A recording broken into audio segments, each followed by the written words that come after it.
If you've been following the recent news, you've probably heard about the United Nations overseeing the quote, safe release of nuclear waste from Japan. Now, this waste comes from the Fukushima disaster of 2011, where all but 2 reactors were destroyed in the following tsunami.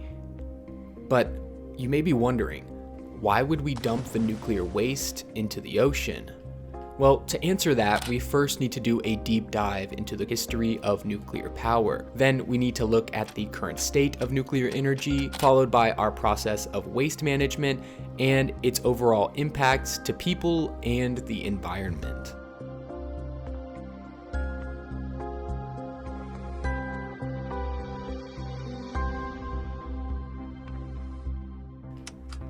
Nuclear energy has been a significant part of our technological advancement since the early 20th century.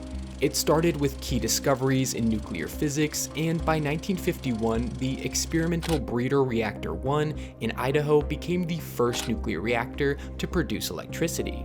The following decade saw a rapid increase in nuclear power generation, though its growth slowed due to concerns over safety and, you guessed it, nuclear waste.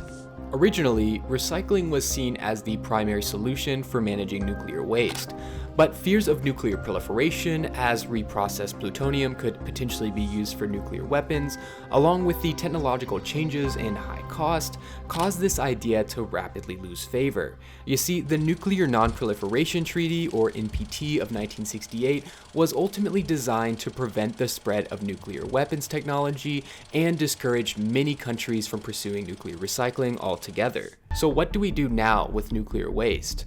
Well, we store it. Most countries with nuclear power plants keep their nuclear waste in specially designed facilities. These places are meant to provide containment and monitoring in hopes to prevent leaks. But this is more of a temporary patch than a permanent solution.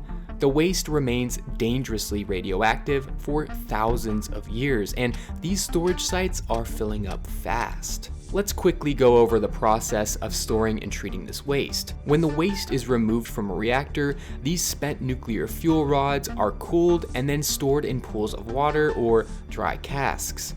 This method provides a protective shield from radiation and allows for safe heat dissipation. Unfortunately, we've learned from past mistakes that improper handling of nuclear waste can lead to significant problems. Take the Marshall Islands, for example. The United States conducted 67 nuclear tests there between 1946 and 1958. The waste from these tests were stored in a concrete dome, but rising sea levels have threatened to compromise the structure, and some evidence suggests there are already potential leaks. Beyond that, the fallout from these nuclear tests have already had a severe impact on the region. Studies have shown drastic consequences for the environment, affecting marine life and biodiversity in the area. Genetic alterations and physical deformities have also been observed in several species around the island. So again, why is Japan planning to release this treated wastewater into the ocean? Well, the country is grappling with a huge amount of contaminated water from the disaster. Storing this water poses a significant logistical challenge, and the tanks holding the water were expected to fill up as of last year. After a treatment and attempts to remove all radioactive material, except tritium, which is considered low risk in small amounts, Japan has chosen to release it into the ocean as the least harmful option. Meanwhile, Finland might be onto a more sustainable solution, planning to store their nuclear waste deep underground in a facility known as Onkalo. But it's also a costly endeavor, and it highlights the challenges of nuclear waste management altogether. But let's not forget, nuclear power isn't just about static power stations. In fact, the US military, for example, operates a large number of nuclear-powered vessels, allowing them to stay at sea almost indefinitely.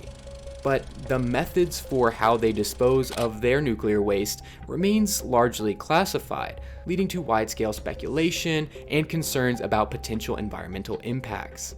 Such secrecy often gives rise to conspiracy theories which may not be unfounded, one of which involves burn pits that are primarily used by the US military. Now, these pits are used to dispose of waste, including potentially radioactive waste, and to make matters worse, these pits are exempt from Environmental Protection Agency oversight, leading to the question about what exactly is being disposed of and what it's exposing the environment and people to. It must be mentioned, nuclear power offers many benefits for clean energy generation. It's a low carbon energy source, and it's an attractive option in our fight against climate change.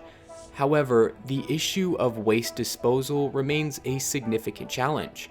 We are still trying to crack the code when it comes to handling this waste effectively and, more importantly, safely.